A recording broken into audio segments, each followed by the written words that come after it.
अस्सलाम वालेकुम dear student. तो आज हम एक और लेक्चर रिकॉर्ड करेंगे और आज हमारा टॉपिक जो डिस्कशन का है वो है musical sound and noise.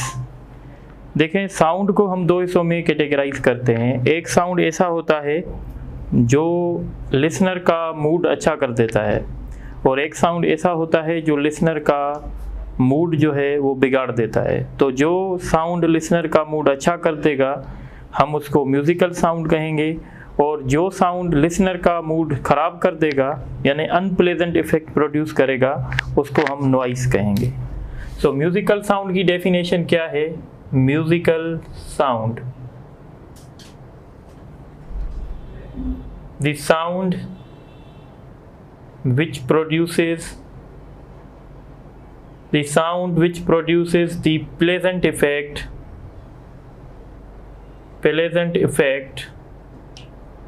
on listener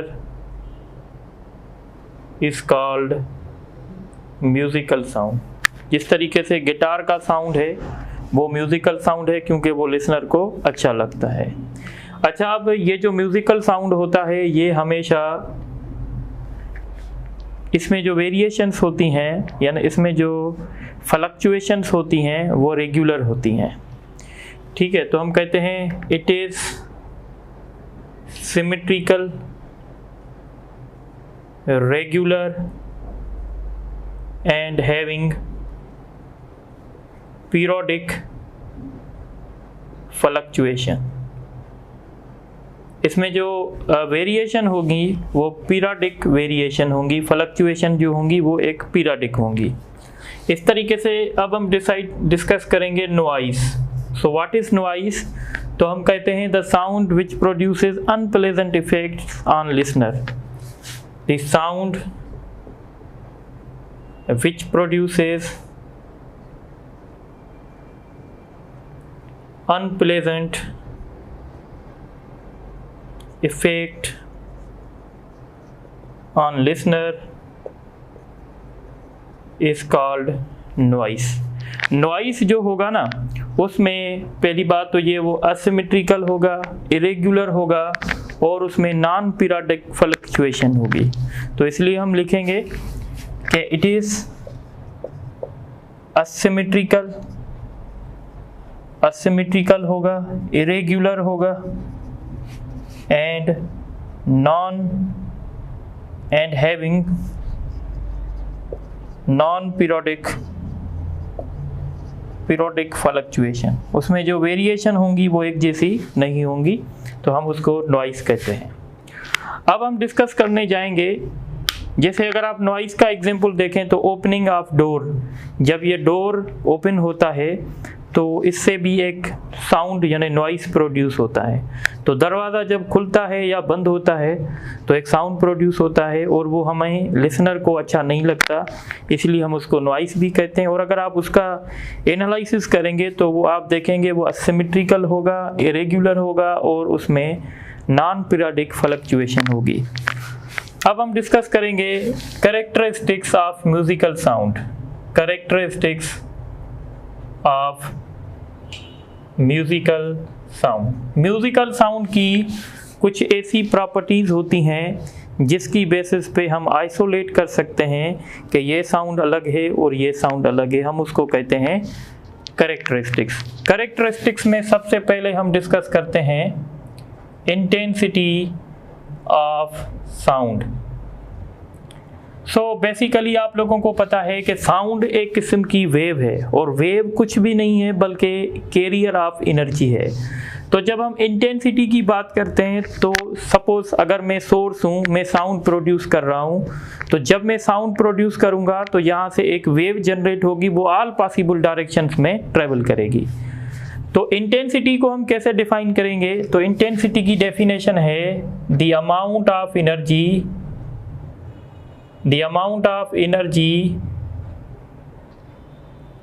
radiated per unit area per unit time by sound is called intensity। यानी एक सेकंड में कितनी एरिया में से एनर्जी जो है प्रोपोगेट हो रही है। सो इंटेंसिटी होगी, यानी अगर आप इसका यूनिट देखना चाहेंगे, energy per unit area per unit time.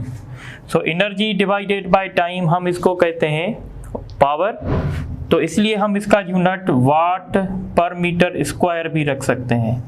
तो watt per metre square is the SI unit of intensity of sound. ठीक है, अब ये जो साउंड की इंटेंसिटी होती है इसको हम मेजर कैसे करते हैं वो एक अलग चैप्टर है, पर यहाँ पे कुछ इंटेंसिटीज़ में आपको नोट करवाऊंगा जो आप लोगों को याद रखनी होगी। एक होता है कि जब हम जज्बाती होके बात करते हैं, यानी लाउडली जब हम बात करते हैं, तो जब हम लाउडली बात करेंगे तो उस साउंड की इंटेंसिटी 10⁻³ वाट पर मीटर स्क्वायर होगी। ये वो साउंड है जब हम लाउडली बात करते हैं। The intensity of sound when we speak loudly, जब हम लाउडली बात करते हैं। पर जब हम बिल्कुल बारीक टोन में बात करते हैं ताकि दूसरा कोई ना सुन सके, विदाउट विस्परिंग, कान में बात नहीं करें पर बिल्कुल लाइट टोन से बात करें, तो उसकी इंटेंसिटी होती है 10⁻⁻7 वाट पर मीटर स्क्वायर। इसको कहते हैं कि भाई विदाउट विस्परिंग, यानी विदाउट विस्परिंग, या हम ऐसे कह सकते हैं लो एम्पलीट्यूड स्पीकिंग, ऐसे भी कह सकते हैं। ठीक है, अब दो बातें होती हैं। देखें, जैसे ही हम साउंड की इंटेंसिटी कम करते जाते हैं तो आखिरी हद होती है जब हम इंटेंसिटी को और मज़ीद कम करेंगे तो वो साउंड हमें सुनने में नहीं आता है। जो साउंड हमें सुनने में नहीं आएगा उसको फेंटेज साउंड कहते हैं। यानी फेंटेज साउंड वो साउंड होता है जो हमारा एयर सुन नहीं सकता। ठीक है, तो व्हाट इज उसकी इंटेंसिटी क्या होगी? उसकी इंटेंसिटी है 10⁻⁻12 watt per metre square. This is called faintest sound. ठीक है, तो कभी कभी आपसे पूछ सकते हैं कि फेंटेस्ट साउंड की इंटेंसिटी बताओ। यानी अगर किसी भी साउंड की intensity 10⁻⁻12 watt per metre square से कम होगी वो साउंड हमें सुनाई नहीं देगा। अच्छा, जब साउंड की इंटेंसिटी बढ़ती जाती है तो हमारे एयर के लिए प्रॉब्लम्स होते हैं। यानी हमारा जो एयर ड्रम है वो एक मखसूस हद तक साउंड की इंटेंसिटी को टॉलरेट कर सकता है। अगर उससे ज़्यादा इंटेंसिटी होगी ना तो हमारे एयर ड्रम में डैमेजेस आएंगे। उसको कहते हैं थ्रेशोल्ड ऑफ पेन। इसको कभी कभी थ्रेशोल्ड ऑफ हियरिंग भी कहते हैं। थ्रेशोल्ड ऑफ हियरिंग यानी हियरिंग शुरू हो जाए। तो अगर किसी भी साउंड की इंटेंसिटी 10⁻⁻12 से बिलो होगी सुनने में नहीं आएगा। 10⁻⁻12 से जैसे ही ऊपर होती जाएगी वो साउंड हमें सुनने में आएगा। उसके बाद हम डिस्कस करेंगे जो मैंने बताया, जिसको हम कहते हैं कौन सा साउंड? Threshold of pen. यानी ये वो मैक्सिमम इंटेंसिटी वाला साउंड है जिस पे हमारे लिए प्रॉब्लम्स हो सकते हैं, हमारा एयर ड्रम डैमेज हो सकता है, और इसकी इंटेंसिटी होती है 1 वाट पर मीटर स्क्वायर। और जब हम नॉर्मल बातचीत करते हैं, जैसे अभी मैं आपसे नॉर्मली बोल रहा हूँ, इस साउंड की इंटेंसिटी होती है 10⁻⁻6 वाट पर मीटर स्क्वायर। इसको कहते हैं नॉर्मल कन्वर्जेशन। तो जब हम नॉर्मल कन्वर्जेशन करते हैं तो उस साउंड की intensity 10⁻⁻12 watt per metre square होती है। ठीक है, अच्छा अब हम बात करेंगे कि वो कौन से फैक्टर्स हैं जिस पे साउंड की इंटेंसिटी डिपेंड करती है। तो सबसे पहले जो हमारे पास फैक्टर है वो है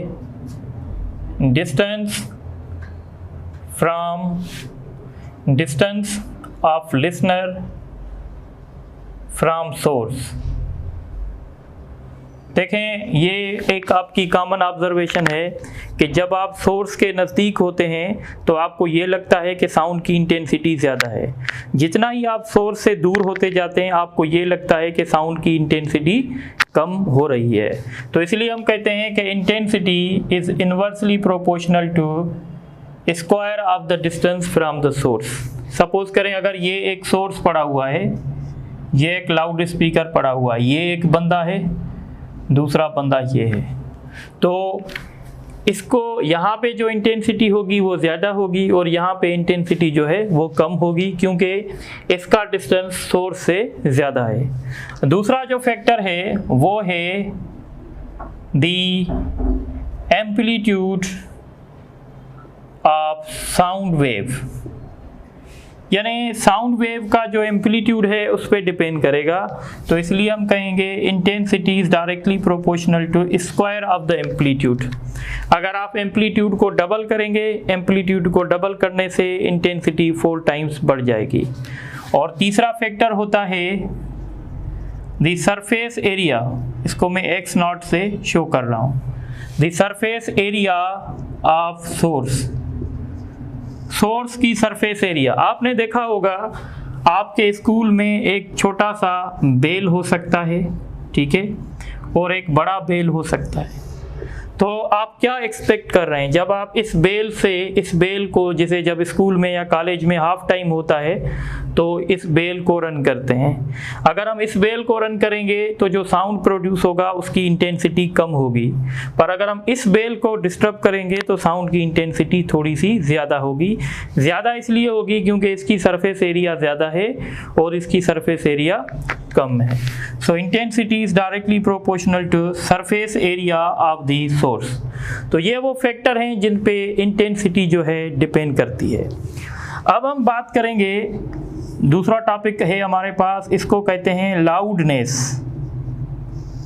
ठीक है, लाउडनेस की सबसे पहले डेफिनेशन लिख लेते हैं। लाउडनेस क्या है? It is auditory sensation. It is auditory sensation produced by sound, ठीक है, in listener. It depends upon intensity as well as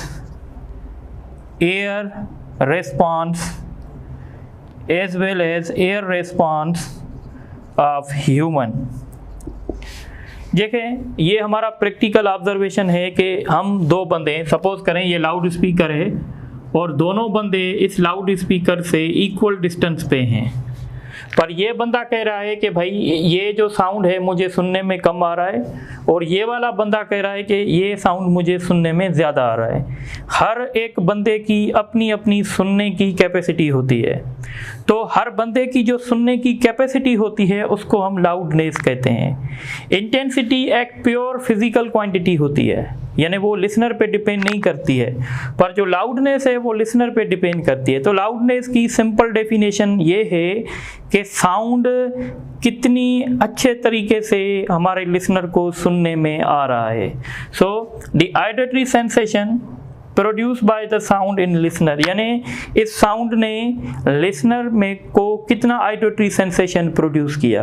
अगर ज़्यादा ऑडिटरी सेंसेशन प्रोड्यूस किया तो हम कहेंगे लाउडनेस ज़्यादा है, अगर कम प्रोड्यूस किया तो हम कहेंगे लाउडनेस कम है। लाउडनेस जो होगी वो डिपेंड करेगी इंटेंसिटी पे। अगर इंटेंसिटी साउंड की ज़्यादा होगी डेफिनेटली लाउडनेस भी ज़्यादा होगी, पर ये ह्यूमन एयर के रिस्पांस पे भी डिपेंड करेगी। अगर एक आदमी बहरा है जिसको सुनने में कम आ रहा है, बहुत कम आ रहा है, तो भले आप कितनी भी इंटेंसिटी साउंड की बढ़ा दो वो कहेगा भाई नहीं मुझे सुनने में नहीं आ रहा। तो लाउडनेस को आप थोड़ा सा समझ लें। लाउडनेस का जो SI यूनिट है, इट्स SI यूनिट इज सोन। सोन जो है वो लाउडनेस का SI यूनिट है, और ये आपको याद रखना चाहिए, 1 सोन जो होता है वो 40 डेसिबल के बराबर होता है at the frequency of 1000 hertz. Frequency बहुत इंपॉर्टेंट है। देखें एक साउंड हमारे पास है, उसकी इंटेंसिटी भले कितनी भी हो पर वो हमें सुनने में नहीं आ रहा, तो इसका मतलब है वो साउंड या तो इंफ्रासोनिक है, वो साउंड या तो अल्ट्रासोनिक है। आपको पता है अल्ट्रासोनिक साउंड भी हम सुन नहीं सकते, इंफ्रासोनिक साउंड भी हम सुन नहीं सकते। तो इसलिए हम कहते हैं कि एक साउंड जो है वो 40 dB के बराबर है, पर तब जब हम उसकी फ्रीक्वेंसी 1000 हर्ट्ज रखेंगे। पर अगर हम उसकी फ्रीक्वेंसी को चेंज करेंगे तो फिर एक साउंड 40 dB के बराबर नहीं होगा, कुछ और वैल्यू के बराबर होगा। बहरहाल इतना डिटेल में नहीं जाना है, आपको ये बात याद रखनी है। अब आप ये नोट करें तो फिर आगे डिस्कस करते हैं। अच्छा, अब हम डिस्कस करेंगे वेबर फ्रेंचनल लॉ। देखें अभी आपने देखा सुना, मेरा लेक्चर जो मैंने दिया अभी उसमें मैंने बताया कि भाई अगर आप इंटेंसिटी को बढ़ाओगे तो लाउडनेस भी बढ़ेगी। अब हम इनका रिलेशन देखना चाहते हैं। क्या ऐसा होता है कि अगर हम इंटेंसिटी को डबल कर दें तो लाउडनेस भी डबल हो जाए? तो ऐसा नहीं होता है। हम कहते हैं इनका जो रिलेशनशिप आपस में है वो लॉगरिथम के हिसाब से है। यानी इसका मतलब ये है कि हम कहते हैं कि loudness is directly proportional to logarithm of intensity. यानी the loudness is directly proportional The loudness is directly proportional to the log of intensity. यानी intensity is directly proportional, loudness is directly proportional to logarithm of intensity. इसको कहते हैं Weber Fechner law. Loudness is directly proportional to logarithm of intensity. इसका मतलब ये है कि अगर हम लाउडनेस को डबल करना चाहते हैं तो लाउडनेस को डबल करने के लिए हम इंटेंसिटी को 100 टाइम्स बढ़ाएंगे, क्योंकि जब हम इंटेंसिटी को 100 टाइम्स बढ़ाएंगे तो 100 का लॉगरिथम 2 निकलेगा। इस हिसाब से हमारी कैलकुलेशन होगी। अब हम एक और टर्म डिस्कस करेंगे जिसको कहते हैं इंटेंसिटी लेवल। इंटेंसिटी लेवल मतलब हम दो साउंड्स की लाउडनेस को कंपेयर करवाना चाहते हैं। जब हम दो साउंड की लाउडनेस को कंपेयर करवाएंगे तो बेसिकली हम इंटेंसिटी लेवल निकाल रहे हैं। जब हम दो साउंड की लाउडनेस को कंपेयर करवाते हैं तो हमें क्या होता है, एक साउंड हमारे लिए रेफरेंस पॉइंट होता है और उस साउंड को कहते हैं हम थ्रेशोल्ड ऑफ हेयरिंग, यानी जिसकी इंटेंसिटी 10⁻⁻12 थी। तो हम किसी भी साउंड को कंपेयर करवाते हैं थ्रेशोल्ड ऑफ हेयरिंग से, तो उस हिसाब से हम कैलकुलेट करते हैं। यानी हम सिंपली कह सकते हैं it is the difference between the loudness of a sound जिसकी इंटेंसिटी आई है सपोज करें, and loudness of threshold of hearing जिसको हम I0 से शो करते हैं। यानी अगर आप डिफरेंस निकालना चाहेंगे लाउडनेस का तो इसको हम कहेंगे इंटेंसिटी लेवल। तो यहाँ पे हम लिखेंगे log I। log I मतलब ये उस साउंड की इंटेंसिटी होगी जिसको हमें कंपेयर करवाना है, और माइनस log I0। I0 मतलब ये थ्रेशोल्ड ऑफ हेयरिंग है जिसकी इंटेंसिटी 10⁻⁻12 होती है। लॉगरिथम में आप एक उसूल आप पढ़ते हैं, अगर माइनस हो रहा है इसका मतलब है डिवाइड होगा, तो आप इसको ऐसे लिख सकते हैं I/I0। इंटेंसिटी लेवल का जो यूनिट होता है SI यूनिट वो बेल होता है। The SI unit of intensity level is bel. Bel is the SI unit of intensity level. Bel बड़ा यूनिट है तो आप इसका छोटा यूनिट लिख सकते हैं। छोटा यूनिट के लिए मैं क्या कर रहा हूँ, 10 से मल्टीप्लाई कर रहा हूँ।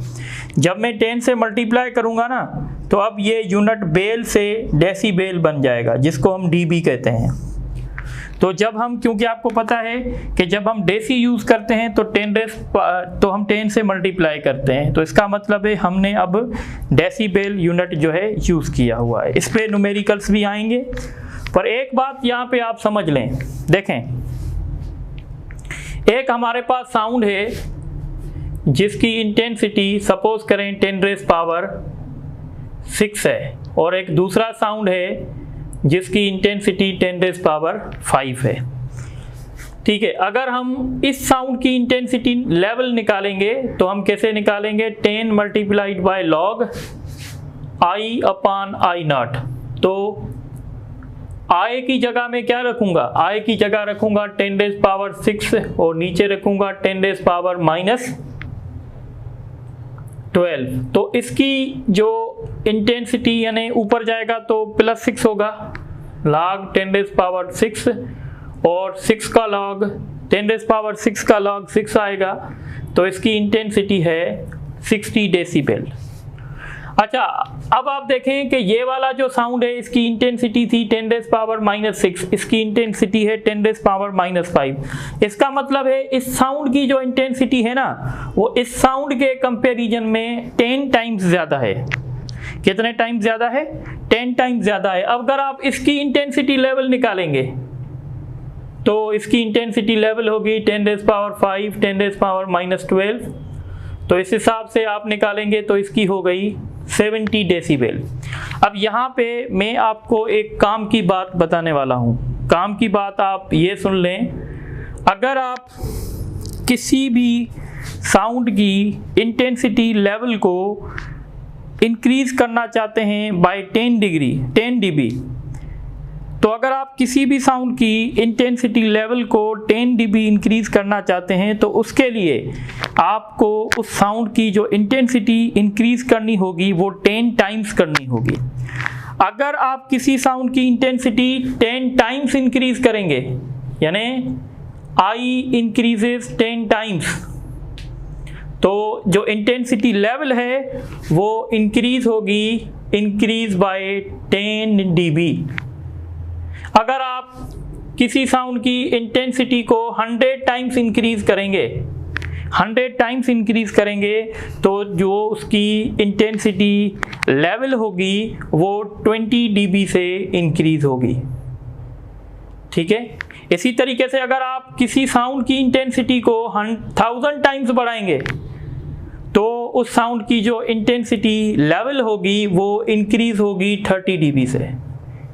यानी by increasing the intensity of sound 10 times we can increase the intensity level by 10 dB, or we can say if we increase the intensity of sound by 100 times then we can increase the intensity level by 20 dB। तो ये बात आपको समझ में आनी चाहिए। Last में मैं पॉइंट लिख लेता हूँ। if intensity of sound is increased by 10 times then intensity level will be increased by 10 dB। ये पॉइंट आपको नोट करनी चाहिए। अब हम डिस्कस करेंगे एक और टॉपिक, और उस टॉपिक का नाम है पिच। ठीक है, सो पिच क्या है? तो हम कहते हैं पिच म्यूजिकल साउंड की वो प्रॉपर्टी है जो हमें डिस्टिंग्विश करती है कि ये साउंड ग्रेव है या ये साउंड श्रिल है। तो हम लिखेंगे it is the characteristics of a musical sound which distinguish between grave and shrill sound। और ये जो पिच होती है ये डिपेंड करती है फ्रीक्वेंसी पे।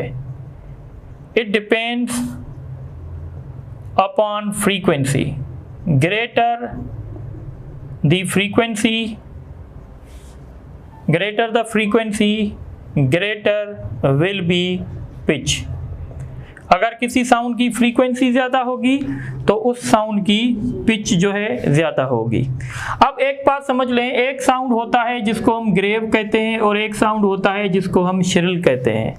ग्रेव साउंड उसको कहते हैं जिसकी पिच कम होती है और श्रिल साउंड उसको कहते हैं जिसकी पिच ज़्यादा होती है। सो ग्रेव साउंड क्या है? जैसे हमारे पास एक स्पायरो है, the sound of sparrow is shrill, यानी स्पायरो का जो साउंड है वो श्रिल है। श्रिल क्यों है? Because it has high frequency and high pitch. इस तरीके से वुमन का जो साउंड होता है वो भी श्रिल होता है, इसलिए क्योंकि वुमन के साउंड की जो पिच होती है या जो फ्रीक्वेंसी होती है वो ज़्यादा होती है। इस तरीके से अगर आप मेन का अगर आप साउंड देखेंगे तो वो साउंड जो होता है वो ग्रेव होता है, क्योंकि उनकी साउंड की जो पिच होती है वो लो होती है, फ्रीक्वेंसी भी कम होती है। तो यहाँ पे हम लिखेंगे the sound of lamp. Lamp का जो साउंड होता है, the sound of lamp is grave because it has low frequency and low pitch. ये आपको बातें ज़हन में रखनी है। अब इसके बाद हम डिस्कस करेंगे जिसको हम कहते हैं क्वालिटी। क्वालिटी या हम इसको कहते हैं टिम्बर। What is quality? देखें, अगर हमारे पास दो साउंड ऐसे हैं जिनकी पिच भी सेम है, इंटेंसिटी भी सेम है, फिर भी या उनकी लाउडनेस सेम है, फिर भी हम उन दोनों साउंड्स को आइसोलेट करते हैं कि भाई ये साउंड इस साउंड से अलग है। जैसे आपका फ्रेंड आपसे टेलीफोन पे बात करता है तो आप फ़ौरन उसको रिकॉग्नाइज करते हो कि ये मेरा फ्रेंड ए, बी या सी बोल रहा है। वो जो आप रिकॉग्नाइज करते हो उसको कहते हैं क्वालिटी। या सपोज करो अगर हम सेम फ्रीक्वेंसी का साउंड पियानो से प्रोड्यूस करें और सेम फ्रीक्वेंसी का साउंड गिटार से प्रोड्यूस करें, तो जो इस फील्ड का आदमी होगा वो उसको डिस्टिंग्विश करेगा कि ये पियानो का साउंड है और ये गिटार का साउंड है। वो इस वजह से क्योंकि दोनों की क्वालिटी जो है डिफरेंट होती है। तो इसकी डेफिनेशन है, it is the characteristics of musical sound which enable us to distinguish between two sounds having same frequency and loudness, या having same pitch and loudness, या having same frequency and intensity, ऐसे भी कह सकते हैं। ठीक है, या सिंपल वर्ड्स में हम कहते हैं we can identify the voice of our friend on telephone because of quality या पिच कहते हैं इसको। क्वालिटी किस पे डिपेंड करती है? The quality of sound depends upon the wave forms. ये वेव फॉर्म्स पे डिपेंड करती है। Wave forms means overtones.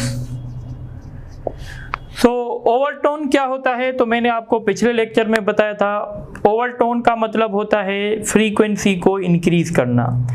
देखें, अगर किसी इंस्ट्रूमेंट की फंडामेंटल फ्रीक्वेंसी 50 हर्ट्ज है, अगर हम उसी इंस्ट्रूमेंट से 250 हर्ट्ज का साउंड प्रोड्यूस कर रहे हैं तो हम कहेंगे हमने इसमें ओवरटोन क्रिएट किया है। ओवरटोन का मतलब होता है the frequencies which are higher than the fundamental frequencies are known as the overtones. ठीक है, जैसे हमने पिछले लेक्चर में स्टैंडिंग वेव्स में भी डिस्कस किया था। अब होता क्या है, सपोज करो हमारे पास एक गिटार है और गिटार जो हमारे पास है उससे भी हम सपोज करें 400 हर्ट्ज वाला साउंड प्रोड्यूस कर रहे हैं। इसी तरीके से पियानो से भी 400 हर्ट्ज वाला साउंड हम प्रोड्यूस कर रहे हैं। पर आप देखोगे ये जो पियानो वाला साउंड होगा इसमें जो है फंडामेंटल हार्मोनिक्स भी होंगे और उसमें ओवरटोन्स भी होंगे, सेकंड ओवरटोन, थर्ड ओवरटोन भी होंगे। इस तरीके से इसमें भी फंडामेंटल होंगे और ओवरटोन्स में होंगे। पर इसके जो ओवरटोन्स होंगे उनकी स्ट्रेंथ डिफरेंट होगी और इनके जो ओवरटोन्स होंगे उनकी स्ट्रेंथ डिफरेंट होगी। सो ओवरटोन की स्ट्रेंथ डिफरेंस होने की वजह से हम रिकॉग्नाइज करते हैं कि ये साउंड अलग है, ये साउंड अलग है, तो हम इस पैरामीटर को कहते हैं क्वालिटी। तो याद रखिएगा, क्वालिटी हमेशा ओवरटोन्स पे या वेव फॉर्म्स पे डिपेंड करती है। तो आप ये नोट करें तो फिर आगे डिस्कस करते हैं।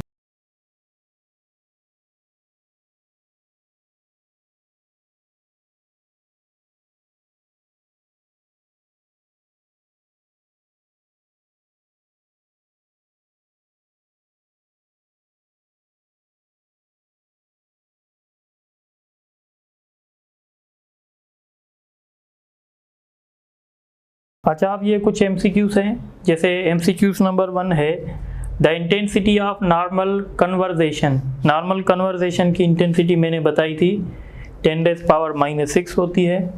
The amplitude of sound is doubled then its intensity. अगर आपने एम्पलीट्यूड डबल किया तो intensity directly proportional to square of amplitude होता है, तो इसलिए हम कहेंगे intensity becomes 4 times. The SI unit of loudness, तो लाउडनेस का SI यूनिट सोन है। 1 sone is equal to dash eight dash, तो एक सोन जो है वो 40 dB के बराबर होता है at the frequency of 1000 hertz. उसके बाद क्वेश्चन है find the intensity level of threshold of pain. तो थ्रेशोल्ड ऑफ पेन की आपको पता है इंटेंसिटी कितनी है, 1 वाट पर मीटर स्क्वायर। ठीक है, अब जब आप इंटेंसिटी लेवल निकालेंगे 10 log I upon I not. ठीक है, सो 10 log I की जगह रखेंगे 1 और I नॉट आपको पता है 10⁻⁻12 है। ये जब ऊपर जाएगा प्लस का हो जाएगा। ठीक है, तो 10⁻+12 का लॉगरिथम 12 आएगा, तो इसका होगा 120 dB, यानी ऑप्शन ए। उसके बाद क्वेश्चन है the intensity level of sound is increase by 30 dB then its intensity. तो मैंने बताया था अगर आप 10 डेसिबल इंटेंसिटी बढ़ाना चाहते हैं, इंटेंसिटी लेवल बढ़ाना चाहते हैं, तो आपको इंटेंसिटी को 10 टाइम्स बढ़ाना पड़ेगा, 10 टाइम्स। अच्छा, 10 dB के लिए 10 टाइम्स, 20 dB के लिए 100 टाइम्स और 30 dB के लिए 1000 टाइम्स, तो इसलिए हम लिखेंगे 1000 times. The characteristics of musical sound which enable us to distinguish between grave and shrill sound is called। तो grave और shrill sound का जो differentiation होता है वो हमें pitch से होता है। The sound of sparrow is shrill।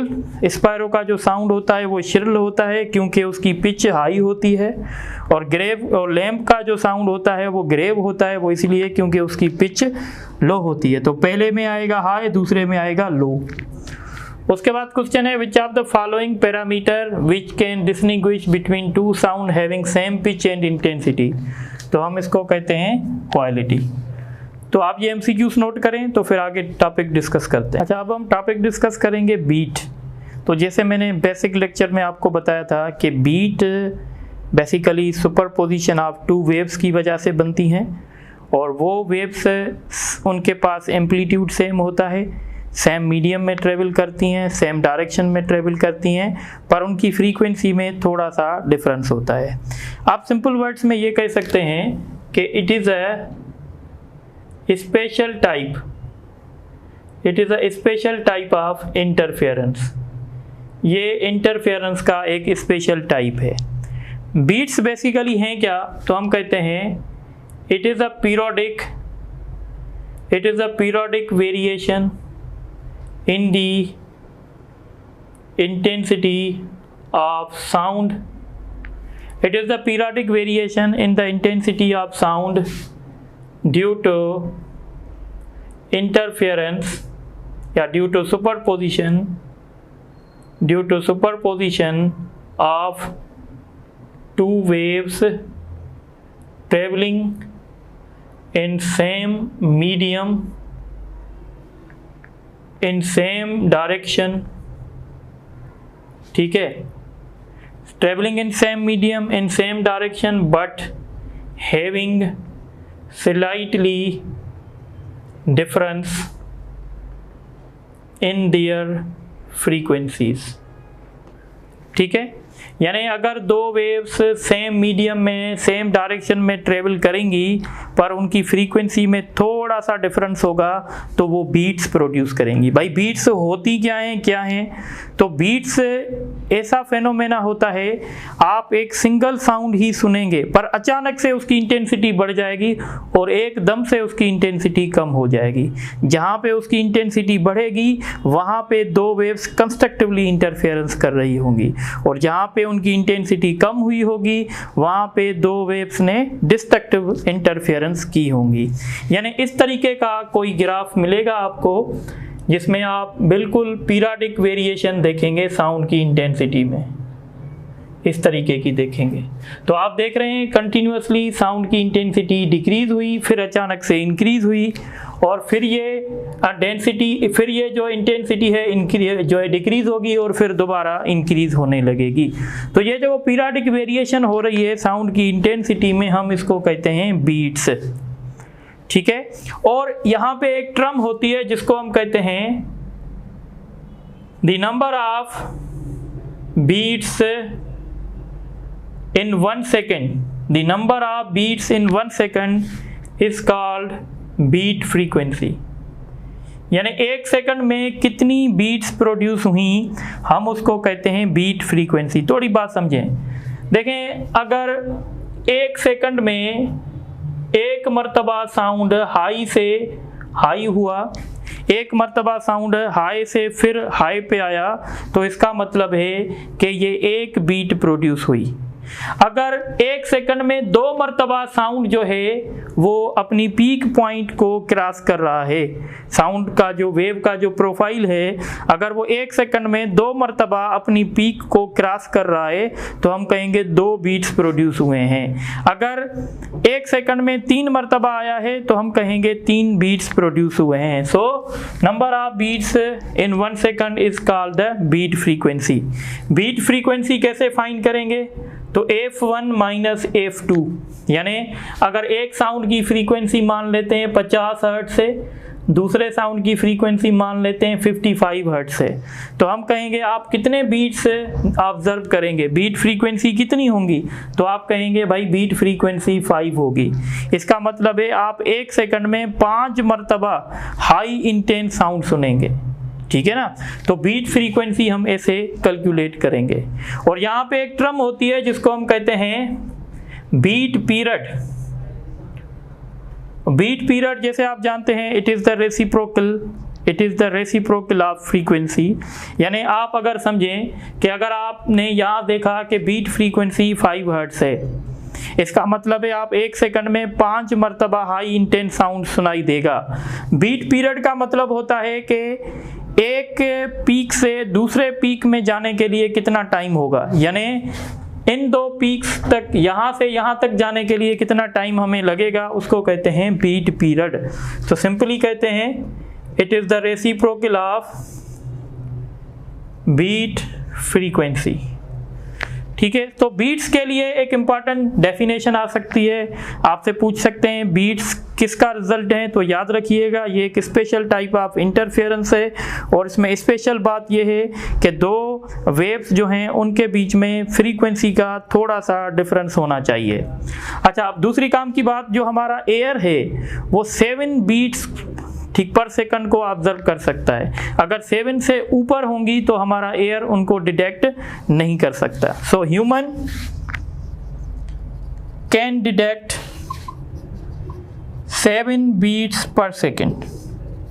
7 beat per second को ऑब्जर्व कर सकते हैं हम। 7 से अगर ऊपर होंगे तो फिर हम इसको ऑब्जर्व नहीं कर सकते। अच्छा, बीट्स का फायदा क्या है? These are used to tune a musical instrument at desired frequency। देखें ये मैं क्या कहने जा रहा हूँ, देखें ये सपोज करें मेरे पास कोई म्यूजिकल इंस्ट्रूमेंट है, गिटार है, कोई पियानो है, इसको मैं सपोज करें 120 हर्ट्ज के साथ ट्यून करना चाहता हूँ, यानी इसको मैं चलाना चाहता हूँ, पर इससे जो मैं साउंड प्रोड्यूस करना चाहता हूँ उसकी फ्रीक्वेंसी 120 होनी चाहिए। तो मैं क्या करूँगा, 120 का लाउड स्पीकर की मदद से एक साउंड चला लूँगा। इसकी फ्रीक्वेंसी कितनी हुई, 120। अब मैं इसमें साउंड प्रोड्यूस करूँगा। अगर इसकी फ्रीक्वेंसी 120 हर्ट्ज नहीं होगी, सपोज कर लो थोड़ी कम होगी या थोड़ी ज़्यादा होगी, तो क्या प्रोड्यूस होंगी, बीट्स होंगी ना। पर अगर इसकी फ्रीक्वेंसी एग्जैक्टली 120 हर्ट्ज हो गई तो आप देखेंगे आप बीट्स ऑब्जर्व नहीं करेंगे। तो अगर बीट्स प्रोड्यूस नहीं हो रही तो इसका मतलब है इसकी फ्रीक्वेंसी भी 120 हर्ट्ज हो चुकी है। तो ये बीट्स की एप्लीकेशन है। अब आप इसको नोट करें तो इस पर कुछ एमसीक्यूज करते हैं। अच्छा, आप ये एमसीक्यूज देख लें। Beats are the special case of, तो हमने डिस्कस किया था बीट्स इंटरफेरेंस का स्पेशल केस है। दूसरा क्वेश्चन है, in order to produce the beats two sound wave have slightly difference between their frequencies, यानी फ्रीक्वेंसीज में थोड़ा सा डिफरेंस होना चाहिए। A tone of 520 hertz is tune with the tone of 525 hertz, find the number of beats in 2 seconds. 1 second में कितनी beats produce होंगी, तो आप बीट फ्रीक्वेंसी निकालेंगे। बीट फ्रीक्वेंसी कैसे मिलेगी, 225 माइनस 520 यानी 5, तो 5 बीट्स 1 सेकंड में होंगी। ये आपसे 2 सेकंड में पूछ रहे हैं, तो आप इस 5 को 2 से मल्टीप्लाई करेंगे तो 10 हो जाएगा। उसके बाद दूसरा क्वेश्चन है, an unknown tone which tuned with a tone of 50 hertz 10 beats are produce. यानी देखें, अगर 50 हर्ट्ज के साथ आपने ट्यून किया ना, तो इसका मतलब है इसकी फ्रीक्वेंसी या तो 510 होगी या तो 490 होगी। ठीक है, इफ इट इज ट्यून्ड, पर उसी को ही जब हमने 550 के साथ ट्यून किया तो 5 बीट्स प्रोड्यूस हुई, तो इसका मतलब होगा इसकी फ्रीक्वेंसी अब या तो 520 हर्ट्ज होगी या तो 510 होगी। तो हम वो वैल्यू उठाएंगे जो दोनों में कॉमन होगा, जो दोनों कंडीशन को सेटिस्फाई करेगा। तो यहाँ पे जो दोनों कंडीशन को सेटिस्फाई करेगा वो है 510। दोबारा देख लें, इसके साथ जब हमने ट्यून किया तो 10 बीट्स प्रोड्यूस हुई, इसका मतलब है इसकी फ्रीक्वेंसी 10 नंबर ऊपर भी हो सकती है, 10 नंबर नीचे भी, यानी 510 भी हो सकती है, 490 भी हो सकती है। पर जब हमने इसको ट्यून किया 515 के साथ तो 5 बीट्स प्रोड्यूस हुई, इसका मतलब है इससे 5 नंबर ऊपर 5 नंबर नीचे, तो 5 नंबर ऊपर 520, 5 नंबर नीचे 510, तो दोनों केसेस में 510 कॉमन है, इसलिए इसका ऑप्शन होगा 510। उसके बाद क्वेश्चन है, when a tone is tuned with a tone of 230 it produce 5 beats, find the frequency. अगर 5 बीट्स प्रोड्यूस हुई हैं तो इसकी फ्रीक्वेंसी 235 भी हो सकती है, 225 भी हो सकती है, तो इसका option both A and B होगा। अब लास्ट क्वेश्चन देखें, 2 sounds having wavelength 10 meter and 20 meter are tuned and produce 20 beats, find the speed of sounds. तो बीट फ्रीक्वेंसी का फार्मूला f1 माइनस f2, ये 20 है, और फ्रीक्वेंसी कैसे मिलती है, स्पीड अपान वेवलेंथ। स्पीड दोनों की सेम होगी क्योंकि मीडियम सेम है, 1/10 माइनस 1/20। यहाँ पे इनका एलसीएम क्या होगा, एलसीएम 200, एलसीएम इसका 20 होगा, तो ये 2 माइनस 1 होगा, तो इसका मतलब है ये 20 इज इक्वल टू v/20, 20 वहाँ जाके मल्टीप्लाई करेगा तो 400, तो इसका ऑप्शन डी होगा। इस तरीके से आज के लेक्चर में इतना ही है, फिर इंशाल्लाह नेक्स्ट क्लास में डिस्कस करेंगे। Thank you very much.